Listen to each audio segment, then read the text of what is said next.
Hello दोस्तों, मैं सुनील गोदारा स्वागत करता हूं आपका एक बार फिर से कृषि विज्ञान क्लासेस यूट्यूब चैनल पर। उम्मीद करता हूं कि आप सब स्वस्थ होंगे, मस्त होंगे और सेकंड सेमेस्टर की तैयारी कर रहे होंगे। आपकी इसी तैयारी को मजबूत करने के लिए आज हम live stock and poultry management का एक टॉपिक है जो इंट्रोडक्शन ऑफ पोल्ट्री डिजीज, यानी जो मुर्गियों में कौन कौन से रोग होते हैं और उनके कैसे उपचार करें, उनके क्या क्या लक्षण होते हैं। ये एक आपकी जो सेकंड सेमेस्टर है बीएससी, उसमें एक ऐसा टॉपिक है, उसके बारे में हम आज की क्लास में चर्चा करने वाले हैं। पीछे हमारी जो 12 क्लासें हो चुकी है, यदि आपने पीछे की क्लासें नहीं देखी है तो आप कृषि विज्ञान क्लासेज यूट्यूब चैनल की प्लेलिस्ट पर जाकर सभी क्लासें देख सकते हैं। और यदि आप इस चैनल पर नए हैं और आपने अभी तक चैनल को सब्सक्राइब नहीं किया है तो चैनल को सब्सक्राइब और बेल आइकन को प्रेस कर दें, ताकि जब भी कृषि विज्ञान क्लासेस पर जो क्लासें होती है वह अपलोड होती है तो आपके पास नोटिफिकेशन सबसे पहले आ जाए। तो आज की क्लास में हम जो पोल्ट्री डिजीज़ हैं, यानी जो मुर्गियों के रोग हैं, उसके बारे में जानने वाले हैं और आपको क्लास के साथ साथ ही नोट्स बना लेने हैं। जो पहला और जो मुख्य रोग जो मुर्गियों में आता है वो होता है रानीखेत रोग। यानी पोल्ट्री में जो रानीखेत रोग होता है वो एक, या इसे दूसरे नाम से जाने कि इसे न्यू कैसल रोग भी या एनडी भी कह सकते हैं। और पोल्ट्री के लिए ये अत्यधिक संक्रामक वायरल संक्रमण है।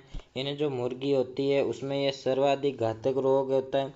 जो रानीखेत रोग होता है वह ज़्यादा अत्यधिक तेज़ी से मुर्गियों में फैलता है। यदि फार्म पर एक मुर्गी भी यदि जो रानीखेत रोग से प्रभावित है तो वह लगभग, यदि समय पर उसका जो इलाज है वह नहीं किया जाएगा तो उससे जो फार्म की सभी मुर्गियां उससे जो रोग ग्रसित हो सकती है और फार्म पर काफ़ी हानि भी हो सकती है, जो विशेष रूप से मुर्गियों को प्रभावित करती है। और ये न्यू कैसल रोग वायरस यानी एनडीवी द्वारा उत्पन्न होता है। यानी ये एक वायरस जनित रोग है और जो एक पैरामिक्सो वायरस है, यानी जो वायरस का नाम है वह पैरामिक्सो वायरस है। आपको ये याद रखना है कि जो रानीखेत रोग है वह किससे होता है, वह एक वायरस जनित रोग है। ये तो आपको याद रखना ही है। इसका कारण वायरस है और वो वायरस न्यू कैसल रोग है। यानी न्यू कैसल रोग वायरस के द्वारा उत्पन्न होता है और उस वायरस का जो मार्ग होता है, यानी जो एक दूसरे से मुर्गी में फैलता है या किस मुर्गियों को संक्रमण करता है, उसका जो मार्ग है सबसे जो ज़्यादा होने का चांस रहता है वह तो है वायु मार्ग। यानी जो रानीखेत का जो वायरस है न्यू कैसल रोग का, जो मुर्गियों को संक्रमित करता है वह वायरस ज़्यादा तो जो श्वसन बूंदों, जैसे कोई पशु छींक आती है तो छींक के साथ जो छोटे छोटे जो जल की जो बूंदें आती है उससे वह वायरस जो होता है वह एक दूसरे मुर्गियों में फैलता है और श्वास के द्वारा भी ये मुर्गियों में फैल सकता है। और प्रत्येक संपर्क यानी संक्रमित पक्षी मल या नाक के स्राव के माध्यम से भी वायरस फैला जा सकता है। यानी एक दूसरे से जो संक्रमित पक्षी है उससे वो दूसरे जो स्वस्थ पक्षी हैं उनके संपर्क में आता है तो उससे भी ये रोग फैल सकता है। और अप्रत्यक्ष संक्रमण यानी जो वायरस संक्रमित उपकरण, चारा पानी और मानव वस्त्रों के माध्यम से भी ये फैल सकता है। यानी जैसा कि आप यदि फार्म है, आपके पास कोई फार्म है, आपका पोल्ट्री फार्म है और आप कहीं बाहर जाके आए या किसी जो रानीखेत से रोग से संक्रमित जो मुर्गी है उसके संपर्क में आकर आप फिर स्वस्थ मुर्गियों के पास जाते हैं तो उससे भी आप जो वायरस है उसके वाहक का कार्य आप कर सकते हैं। और यदि आप उपकरण को स्वस्थ नहीं रखते हैं तो उससे भी ये वायरस फैल सकता है और चारा और पानी के साथ भी ये फैल सकता है। इसके जो सिम्टम्स है, जैसे श्वास के लक्षण क्या क्या है कि पक्षी को छींक आती है, उसको खांसी आती है और नाक से जो स्राव होता है वो होता है। और इससे पाचन क्रिया है वह भी प्रभावित होती है, क्योंकि इससे दस्त और आहार सेवन में कमी होती है। यानी पशु को भूख नहीं लगती है और इसलिए पशु आहार का सेवन कम करता है और पशु को दस्त हो जाती है। और इससे तंत्रिका तंत्र भी प्रभावित होता है, जैसे पैरों, पंखों और गर्दन का पक्षघात हो जाता है और सिर का मुड़ना यानी जो सिर होता है पक्षी का वह मुड़ जाता है या मुड़ जाता है। और यदि पक्षी के समय पर उसके लक्षण के अचानक मर भी सकते हैं पशु का, यदि गंभीर मामले हैं, यदि पशु ज़्यादा संक्रमित है, उसका समय पर इलाज नहीं हुआ तो पशु की मृत्यु भी हो सकती है। इसके उपचार के लिए वैसे तो इसका कोई खास उपचार है नहीं, जो न्यूकैसल रोग या जो ये रानीखेत रोग है इसका वैसे तो कोई विशेष इलाज है नहीं, किंतु इसके लिए हमें जो टीकाकरण होता है उसका विशेष तौर से ध्यान रखना चाहिए। ऐसा नहीं होना चाहिए कि जो पक्षी है वो रोग से ग्रसित हो गया और उसके बाद टीकाकरण करवाएं। जो पक्षी ये होते हैं फार्म पर, उसको पहले रानीखेत रोग होने से पहले ही उसको टीकाकरण करना आवश्यक होता है, ताकि उसे भविष्य में ये रोग जो आपके फार्म है उसको ज़्यादा हानि ना पहुंचा सके और ये रोग ना हो। सहायक देखभाल में उचित पोषण देना चाहिए। जल योजन और सहायक उपचार प्रभावित पक्षियों को ठीक होने में मदद करता है। इन्हें जो सामान्य इलाज होते हैं वह हमें अपनाने चाहिए। और इसकी रोकथाम के लिए वैक्सीनेशन यानी जो टीकाकरण होता है पोल्ट्री झुंडों में नियमित टीकाकरण इस रोग को रोकने का सबसे प्रभावी तरीका है। टीकाकरण ही एक ऐसा उपाय या जो रोकथाम इसके जो ये रानीखेत रोग है इसको रोकने का एकमात्र उपाय है। यानी समय से पहले यदि रोग होने से पहले ही मुर्गी का टीकाकरण करना चाहिए। और जैव सुरक्षा उपाय में उचित स्वच्छता रखनी चाहिए। संक्रमित पक्षियों के संपर्क से बचना चाहिए और फार्म के आगंतुकों की पहुंच को सीमित करना चाहिए। यानी यदि कोई बाहर से जो व्यक्ति आता है उसको जो मुर्गियां होती हैं उनके पास नहीं जाना चाहिए, यानी नहीं जाने देना चाहिए, क्योंकि वो बाहर से आते हैं उनके साथ भी ये जो रानीखेत का जो वायरस है वो आ सकता है और जो मुर्गियां होती है उनको प्रभावित रोग से ग्रसित कर हो सकती है। और जो बाहर से हम जब नए पक्षी खरीद के लाते हैं उनको कुछ समय के लिए हमें कोवरटाइन करना चाहिए। यानी उनको जो जो हमारे फार्म पर जो पक्षी पहले से रह रहे हैं उनसे थोड़ा अलग रखना चाहिए। जैसा कि हमने जो अभी 2-3 साल पहले जो कोरोना आया था उसमें भी जो कोवरटाइन है को उसका नाम आपने सुना होगा। इसलिए जो जब जो व्यक्ति बाहर से आते थे उनको कुछ समय के लिए अलग रखा जाता था, ताकि जो कोरोना वायरस है वह जो स्वस्थ व्यक्ति है उनमें ना फैले। अगला रोग आता है पोल्ट्री का कोक्सीडियोसिस। इन्हें ये रोग पशुओं में भी होता है और मुर्गियों में होता है, लेकिन जो प्रोटोजोआ आता है उसकी स्पीशीज जो होती है वह अलग अलग होती है। जो कोक्सीडिया एक प्रोटोजोआ जनित रोग है, यह आपको विशेष तौर पर ध्यान रखना है, क्योंकि छोटे सवाल में आपको ये पूछा जा सकता है कि जो पोल्ट्री में जो कोक्सीडियोसिस रोग होता है वह किससे होता है। तो ये प्रोटोजोआ से होता है, जो प्रोटोजोआ की प्रजाति के इमीरिया के कारण होता है और ये आंतों को विशेष रूप से प्रभावित करता है। इसका कारण क्या है कि ये एक इमीरिया नामक प्रोटोजोआ के कारण होता है जो गंदगी और गीले वातावरण में पाया जाता है। यानी जो इमेरिया नामक जो प्रोटोजोआ होता है वह यदि आप अपने फार्म पर गंदगी रखते हैं या फार्म पर जो जल निकासी होती है उसकी उचित व्यवस्था नहीं होती है और फार्म पर जल का भराव होता है, इससे जो गीलापन रहता है उससे ये प्रोटोजोआ पनप सकता है या उत्पन्न पैदा हो सकता है। और ये रोग संक्रमित चारे या पानी या बिछावन में मौजूद अवशिष्ट यानी संक्रमणकारी अवस्था के सेवन से भी फैल सकता है। यानी जो हम पक्षी को जो दाना पानी जो देते हैं, जो बिछावन है उसको देते हैं, उसका विशेष तौर पर उसकी स्वच्छता का ध्यान उसे स्वच्छ रखना चाहिए, उसकी स्वच्छता का विशेष तौर पर ध्यान रखना चाहिए। क्योंकि जो पारंपरिक जितने भी ज़्यादातर रोग होते हैं वे गंदगी के कारण, जब आप स्वच्छता नहीं रखते हैं उसके कारण होते हैं। तो एक तो विशेष तौर पर जो फार्म खोलते हैं उसकी स्वच्छता का तो विशेष तौर पर ध्यान रखना चाहिए। इससे आपको बहुत कम रोग होने की, पक्षियों या पशुओं में बहुत कम रोग होने की संभावना रहती है। इसके लक्षण क्या क्या है कि खूनी या पानी जैसा दस्त होता है, जिससे क्या होता है कि शरीर में पानी की कमी हो जाती है और निर्जलीकरण की समस्या भी हो सकती है। और संक्रमित पक्षियों को मल में खून या बलगम होता है और इससे क्या होता है कि जब पक्षी को लगातार दस्त या खूनी दस्त होते हैं उससे जो पक्षी की जो विकास की वृद्धि होती है या वृद्धि की जो क्षमता होती है वह भी रुक जाती है और उसका जो वजन होता है उसमें भी कमी आ जाती है। और इसकी जो कलंगी या लटकन पीला पड़ना यानी जो खून की कमी होती है तब जो उस पक्षी की जो कलंगी या जो लटकन होती है उसमें भी जो पीलापन आ जाता है और वह पीले रंग की हो जाती है। अगला फैले हुए पंख और कमजोरी।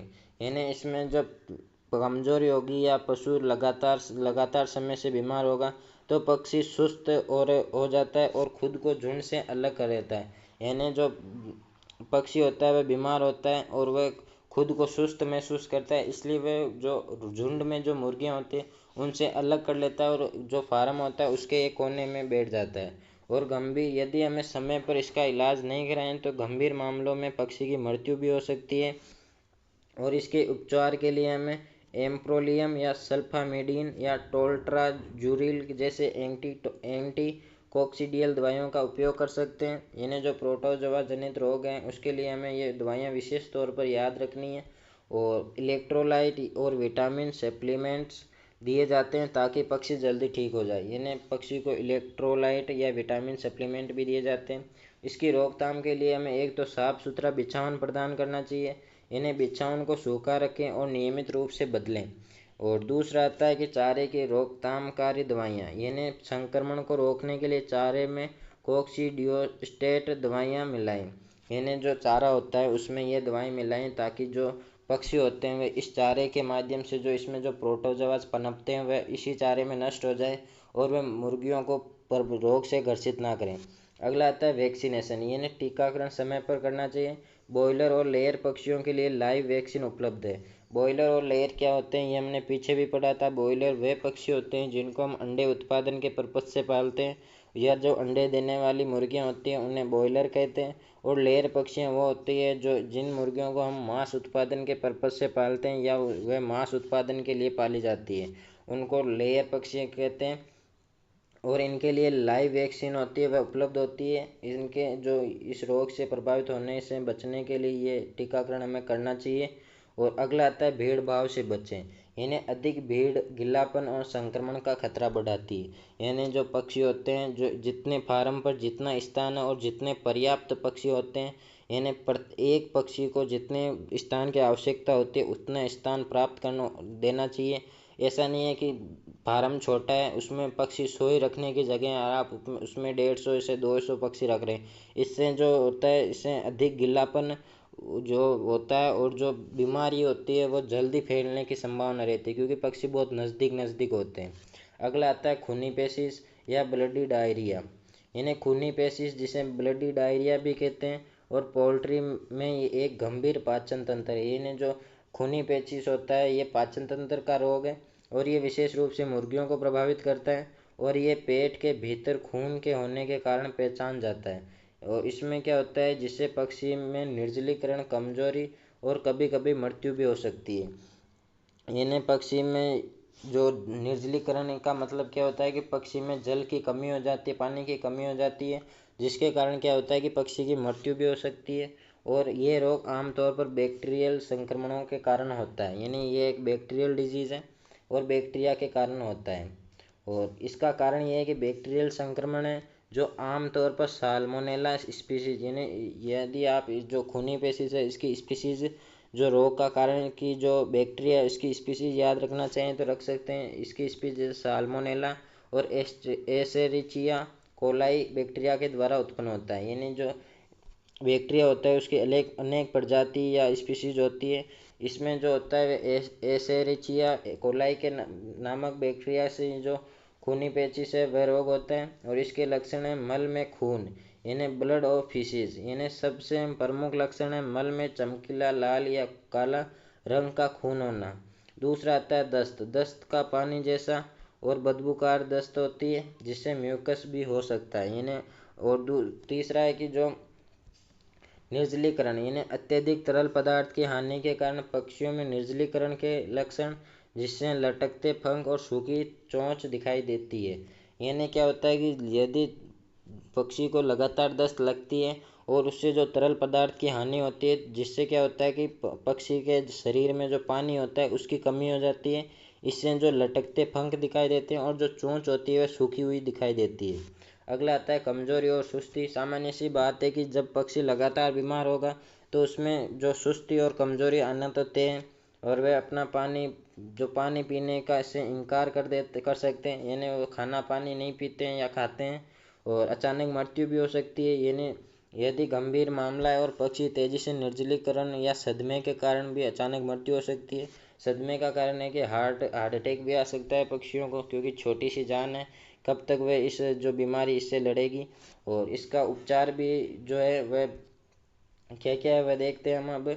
जो एंटीबायोटिक्स है वो सामान्य से जितने भी जो बैक्टीरिया से जो रोग होते हैं उनमें एंटीबायोटिक्स के रूप में आप टेट्रासाइक्लिन का उपयोग कर सकते हैं, एम्पिसिलिन का उपयोग कर सकते हैं। और उपयुक्त एंटीबायोटिक्स का उपयोग बैक्टीरियल संक्रमण को नियंत्रित करने के लिए किया जा सकता है। और जो तरल चिकित्सा होती है इन्हें निर्जलीकरण का इलाज इलेक्ट्रोलाइट समाधान और ओरल रिहाइड्रेशन समाधान देकर भी किया जा सकता है। और जो प्रोबायोटिक्स, यानी जो प्रोबायोटिक्स का क्या मतलब होता है कि जो हानिकारक बैक्टीरिया है उनको हम जब लाभदायक बैक्टीरिया उनके पास छोड़ते हैं तो जो हानिकारक बैक्टीरिया होते हैं उनको लाभदायक बैक्टीरिया नष्ट करते हैं। यानी हम बाहर से जो लाभदायक बैक्टीरिया होते हैं वह भी हम मुर्गियों को दे सकते हैं ताकि जो अंदर जो हानिकारक बैक्टीरिया उनको वो लाभदायक बैक्टीरिया नष्ट कर दे। आंतों के स्वास्थ्य को बेहाल करने के लिए प्रोबायोटिक्स दिए जा सकते हैं ताकि पाचन और समग्र स्वास्थ्य में सुधार हो। इन्हें बाहर से लाभदायक बैक्टीरिया दिया जाता है और इसकी रोकथाम के लिए उचित स्वच्छता रखनी चाहिए। इन्हें पोल्ट्री के लिए स्वच्छ और सूखे रहने की स्थिति बनाए रखना जिससे उपकरण और पेन की नियमित सफाई और कीटाणु शोधन हो सके। यानी किसी भी रोग की रोकथाम के लिए विशेष तौर से एक तो उसकी जो उसमें जो फार्म में जितने भी उपकरण आते हैं उसकी स्वच्छता आवश्यक है। दूसरा जो फार्म होता है उसमें कीचड़ या गीलापन नहीं होना चाहिए, उसकी स्वच्छता भी आवश्यक है। और जो तीसरा आता है कि पशु या पक्षी हो भले कोई हो, उसे जो भी हम चारा या पानी देते हैं वह स्वच्छ होना चाहिए, उसमें किसी प्रकार का रोग ग्रसित नहीं होना चाहिए या अप्रभावित चारा नहीं हो। और तीसरा आता है टीकाकरण। कुछ मामलों में टीकाकरण बैक्टीरियल संक्रमणों के फैलाव को कम करने में मदद करता है। इन्हें वैक्सीनेशन होता है, उससे क्या होता है कि जो रोग होते हैं वे प्रभावी कम होते हैं। और नए पक्षियों को क्वारंटाइन करना चाहिए। इन्हें जो पक्षी हम बाहर से लाते हैं उनको जो पहले से जो फार्म पर पक्षी रहते हैं उनसे थोड़े दिन के लिए अलग रखना चाहिए ताकि यदि उस पक्षी में बाहर से लाए गए पक्षी में कुछ रोग हो तो उसकी हमें समय से पहले जो पता चल जाए और हम उसका अलग से जो नियंत्रण कर सकें। यदि हम उनको पहले से जो फार्म में रह रहे उनके साथ रखेंगे तो हमें जो नए पक्षी हैं वह जो पुराने पक्षी वहाँ पे स्वस्थ पक्षी थे उनको भी रोग ग्रसित कर सकते हैं। और अगला है कि जो अगला रोग आता है foul pox disease in poultry. यानी फाउल पॉक्स रोग एक वायरल डिजीज है जो मुर्गियों, टर्की या अन्य पक्षियों को भी प्रभावित करते हैं, लेकिन यहाँ पे हम विशेष तौर पर मुर्गियों के बारे में बात करेंगे। ये इसका कारण एवी पॉक्स वायरस है होता है। यानी ये एक वायरस जनित रोग है। और जो फाउल पॉक्स होता है वह दो प्रकार का होता है, सूखा प्रकार और दूसरा आता है गीला प्रकार। सूखा प्रकार में के लक्षण क्या है कि त्वचा पर घाव होते हैं और जो क्रस्ट या गलगंड या पलक होती है उस पर घाव बनते हैं। जबकि जो गीला प्रकार होता है उसमें श्लेष्मा झिल्लियों पर घाव बनते हैं और मुंह, गला या श्वास नली पर सफ़ेद या पीले रंग की झिल्ली बनती है। इनको आप अलग अलग याद ना कर पाए हो तो एक साथ भी इनके जो लक्षण है वो याद कर सकते हैं, और अलग अलग हो जाए तो सबसे बढ़िया बात है। इसका जो रोग कारक है वह एवी पॉक्सी वायरस। ये एक डीएनए वायरस होता है जो एवी पॉक्स वायरस समूह का होता है। यानी यह किस समूह का होता है? एवी पॉक्स वायरस समूह का होता है। और जो संक्रमण का तरीका यानी ट्रांसमिशन का जो तरीका होता है वह क्या होता है कि ये मच्छरों के काटने से होता है। और मच्छर कब होंगे? जब आप जो स्वच्छता पर ध्यान नहीं देंगे और यदि फार्म पर पानी कहीं इकट्ठा हो रहा है तो वहाँ पे मच्छर होंगे और ये रोग होने की संभावना अधिक रहती है। और जो बीमार पक्षी है यदि जो स्वस्थ पक्षी है उनके संपर्क में आते हैं तब भी ये रोग होने की संभावना रहती है। तीसरा आता है दूषित खाना पानी और उपकरणों से वायरस वातावरण में लंबे समय तक जीवित रह सकते हैं। और इसके लक्षण क्या क्या हैं?